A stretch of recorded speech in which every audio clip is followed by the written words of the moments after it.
اس بات میں آتا ہے کہ حضرت آدم علیہ السلام جو سب سے پہلے انسان تھے، کوئی انسان تھا ہی نہیں، تو ان کے پیچھے گڈی میں ایک پھوڑا نکل آیا، گندا دانہ نکل آیا۔ اللہ پاک سے دعا کی، یا اللہ یہ بہت تکلیف دہ ہے، اس کا کچھ حل۔ اللہ پاک نے فرمایا میرے بندے آدم نمازوں کی پابندی کر۔ آدم علیہ السلام نے نماز پڑھی۔ ابو ہریرہ رضی اللہ عنہ فرماتے ہیں کہ نبی علیہ السلام نے ارشاد فرمایا کہ وہ پھوڑا تھوڑا سے نیچے سرک کیا، چمڑے کے نیچے سے، دوسری نماز پڑھی اور نیچے چلا گیا، حتیٰ کہ جب پانچوں نمازیں پوری کی وہ پھوڑا بھی ختم ہو گیا اور درد بھی بالکل ختم ہو گیا۔ اس سے معلوم ہوتا ہے کہ نماز کے اندر شفا ہے۔ جتنی بھی تکلیف ہو، جتنی بھی پریشانی ہو، جتنی بڑی بیماری ہو، انسان ہر چیز کو چھوڑ دے لیکن نماز کو نہ چھوڑے۔ ابو ہریرہ رضی اللہ تعالیٰ عنہ کے پیٹ میں شدید تکلیف ہے، بہت زیادہ درد ہے، اور وہ ہائی بائی کر رہے ہیں، پلٹیاں کھا رہے ہیں۔ نبی کریم صلی اللہ علیہ وسلم کا وہاں سے گزر ہوا تو نبی علیہ السلام نے پوچھا ابو ہریرہ کیا ہوا؟ فرمایا جی میرے پیٹ میں درد ہے۔ نبی کریم صلی اللہ علیہ وسلم نے شاہ فرمایا قم فصلی فإن فی الصلاۃ شفاء۔ ابو ہریرہ کھڑے ہو جاؤ اور کھڑے ہو کر نمازوں کی پابندی کرو، نماز پڑھو وضو کر کے، تیاری کر کے۔ رب محمد نے نماز کے اندر شفا رکھی ہے۔ حدیث پاک میں آتا ہے کہ ابو ہریرہ رضی اللہ تعالیٰ عنہ نے جیسے تیسے کھڑے ہو کر نماز کی تیاری کی، تیمم کیا، وضو کیا، نماز پڑھی، سلام پھیرنے سے پہلے اللہ پاک نے ان کی تکلیف کو بالکل ختم کر دیا۔ آج ہمارے درد، ہماری تکلیفیں، ہماری پریشانیاں، ہماری ٹینشنیں، ہماری بیماریاں دور کیوں نہیں ہوتی؟ ہماری نمازوں میں جان نہیں ہے۔ جس بندے کی ایمان اتنا کمزور ہو کہ وہ کمرے سے اٹھا کر مسجد تک نہ لا سکے، اس بندے کی ایمان قبر سے اٹھا کر اس کو جنت میں کیسے پہنچائے گا؟ اور ایمان کو قوت ملتی ہے نمازوں کی پابندی سے۔ اب مجھ سمیت ہر مسلمان اپنی زندگی کا جائزہ لے سکتا ہے کہ ہمارے نمازوں کے ساتھ کیا حشر ہے۔ کبھی کبھی پڑھ لی، کبھی کبھی نہیں پڑھی، تو اس طرح تو مسئلہ نہیں حل ہوگا۔ جو دکان کبھی کھلے کبھی بند ہو وہ دکان نہیں چلا کرتی۔ دکان وہی چلتی ہے جو روزانہ کھلے، وقت پر کھلے، وقت پر بند ہو۔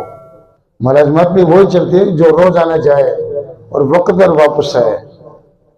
ایسے میرے بھائی ہم بیمار، بیوی بیمار، ماں باپ بیمار، بچے بیمار، رنگ برنگی ٹینشنیں، رنگ برنگی پریشانیاں۔ ایک بندہ جو بالکل 0 میٹر ہو، کوئی ٹینشن نہ ہو، اس کو سڑک کے کنارے کھڑا کر دو اور اس کی یہ ڈیوٹی لگا لو کہ ہر آنے جانے والے سے پوچھے بھائی تیرا کیا مسئلہ ہے، تیری کیا پریشانی ہے، تیری کیا ٹینشن ہے۔ وہ لوگوں کی ٹینشن سن کر بیچارہ بیمار ہو جائے گا، اتنی زیادہ پریشانیاں ہیں۔ تو جتنا انسان نمازوں سے دور ہوگا، قرآن کریم سے دور ہوگا، اللہ تعالیٰ سے دور ہوگا، دین سے دور ہوگا، اتنی زیادہ پریشانی آئیں گی۔ اور جتنے انسان نمازوں کے قریب ہوگا اللہ تعالیٰ اتنی زیادہ پریشانیوں کو دور کر دیں گے۔ یہ نماز جو ہے یہ پریشانیوں کو دور کرنے کے ذریعہ ہے۔ نبی علیہ السلام کا بیٹا فوت ہو گیا، غالباً ابراہیم رضی اللہ تعالیٰ عنہ۔ نبی علیہ السلام نے بچے کی میت کو گودی میں لیا اور اس کو بوسہ دیا، چومی دی، اور نبی علیہ السلام نے فرمایا اِنَّا بِفِرَاقِكَ يَا إِبْرَاهِيمُ لَمَحْزُونُونَ، اے ابراہیم میرے بیٹے تیری جدائی میں آج محمد بڑا پریشان ہے۔ تو دشمنوں نے کہا اب ہمارے مزے، تمسخر اڑایا، مذاق کیا کہ محمد کے بیٹے تو سارے مر گئے، اور نسل پھیلتی ہے بچیوں سے، بچیاں لوگوں کے گھروں میں چلے جائیں گی، اب محمد کا نام و نشان لینے والا کوئی بھی نہیں ہوگا۔ یہ دشمن کا ہنسنا یہ بھی تکلیف میں اضافہ کرتا ہے۔ نبی علیہ السلام بہت زیادہ پریشان تھے۔ اللہ تعالیٰ نے نبی علیہ السلام کو تسلی دینے کے لیے وہ صورت نازل کی جو صورت تقریباً ہر کچے بچے کو یاد ہے۔ اللہ پاک نے فرمایا او میرے محبوبہ اِنَّا أَعْطَيْنَاكَ الْكَوْثَرَ، ہم نے آپ کو حوض کوثر عطا کیا۔ فَصَلِّ لِرَبِّكَ وَانْحَرْ، 2 کام تو کر، تیسرا کام میں کروں گا۔ یا اللہ کون سے 2 کام؟ فرمایا میرے نبی پہلا کام یہ ہے فَصَلِّ لِرَبِّكَ، آپ اپنے رب کے لیے نمازوں کی پابندی کیجیے گا، وَانْحَرْ، اور دوسرا کام قربانی کیجیے گا، إِنَّ شَانِئَكَ هُوَ الْأَبْتَرُ، آپ کے دشمن کو برباد کرنا یہ میرا کام ہے۔ پھر نبی علیہ السلام نے نمازوں کی پابندی کیا کی؟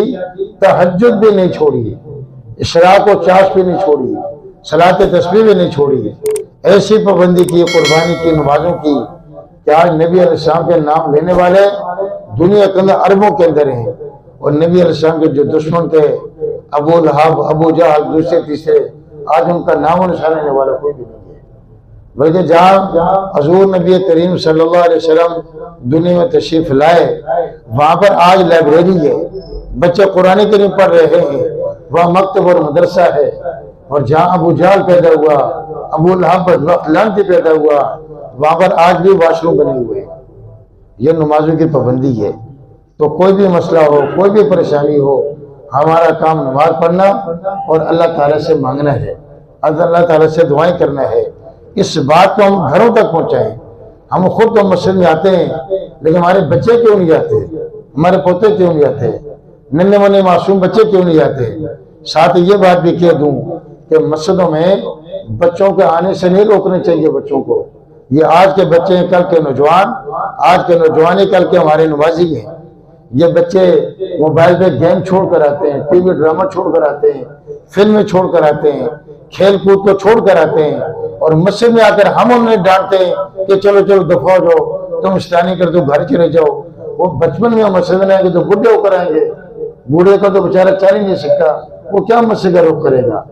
اسے علماء نے فرمایا کہ جس مسجد کے نمازی جب نماز سے سلام پھیریں اور پچھلی صفوں میں بچوں کا شور نہ ہو، ان نمازیوں کو اپنے ایمان کا جنازہ ابھی سے پڑھ لینے چاہیے۔ ان نمازیوں کا مستقبل میں وہ مسجد ویران ہو جاتی ہے۔ گھروں سے ہم آئیں تو ہمارے ساتھ بچے ہوں، ہمارے ساتھ بچیاں ہوں، معصوم 2 سال کے 3 سال کے پیمپر والے بچے نہ ہوں جو مسجد گندگی نہ کریں۔ اگر گندگی کریں تو پیمپر پہن کر آ جائیں، لیکن بچوں کو نمازوں کا عادی۔ گھر میں ہم نوافل پڑھیں تو بچوں کو ساتھ کھڑا کریں، وہ جیسے الٹے سیدھے سجدہ کریں گے تو اس طرح بچوں کے ذہن میں سبق ہوگا کہ میرا دادا میرا ابو کیا کر رہا ہے۔ اور آخری بات یہ ہے کہ نبی علیہ السلام سے بڑا کون ہے بھائی؟ نبی علیہ السلام سے اونچا کون ہے؟ اور حسنین کریمین سے بڑا کون ہے؟ ان سے اونچا کون ہے؟ حدیث پاک میں آتا ہے کہ نبی کریم صلی اللہ علیہ وسلم نماز پڑھا رہے ہیں اور امام حسین رضی اللہ تعالیٰ عنہ، یہ نبی علیہ السلام سجدے میں گئے، امام حسین رضی اللہ تعالیٰ عنہ نبی علیہ السلام کے اوپر چڑھ گئے، جیسے سواری ہوتی ہے۔ نبی علیہ السلام نے اس لیے سجدے سے سر نہیں اٹھایا کہ بچہ معصوم ہے کہیں گر نہ جائے، سجدہ لمبا ہو گیا، صحابہ نمازی مقتدی شور میں پڑ گئے کہ اللہ نے کرے کہ روح پرواز کر گئی ہے۔ پہلی صف کا جو نمازی ہے اسے سر اٹھایا، بچہ نبی علیہ السلام پر سوار ہے امام حسین، تو اس نے بچوں کو نیچے اٹھانے کی کوشش کی، نبی علیہ السلام نے ہاتھ پیچھے کیا، اس کے ہاتھ کو روکا ہے، بچے کو نیچے نہیں اتارا، بچے کی وجہ سے سجدہ لمبا کیا ہے۔ پھر نبی علیہ السلام کو بچہ خود نیچے اترا تو نبی علیہ السلام نے اپنے سر سجدے سے اٹھایا۔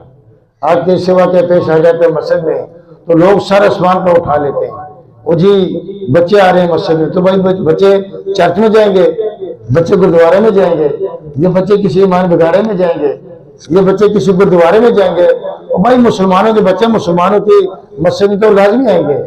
ہمیں بچوں کو حوصلہ دینے چاہیے، بچوں کی تسلی دینی چاہیے۔ بلکہ بعض مسجدوں میں ہم نے دیکھا کہ مسجد کمیٹی کا صدر یا امام یا جنرل سیکرٹری سرمایہ دار ہوں، مالدار ہوں، واسکٹ پہنا ہوتا ہے، ان کے واسکٹ کے جیبوں میں گولیاں ٹافی ہوتی ہیں، جو ہی بچے آتے ہیں نماز کے بعد ان کو گولی ٹافیاں۔ اب بچے گولی ٹافیوں کے بہانے آتے ہیں تو وہی بچے اب جا کر مجھے واقعہ سنایا کہ ہم تو فلاں بابی کے ٹافی نے ہمیں نمازی بنایا ہے۔ بھائی اس وجہ سے ہم گھر سے جب آئیں تو بچوں کو دیکھ کر آئیں، گھر میں نماز پڑھیں تو بچوں کے سامنے پڑھیں، ہماری خواتین نماز پڑھیں تو بچوں کے سامنے مسلح بچھائیں، مسلح اٹھائیں۔ یہ بچوں کے لیے ایک قسم کی خاموش تبلیغ ہے۔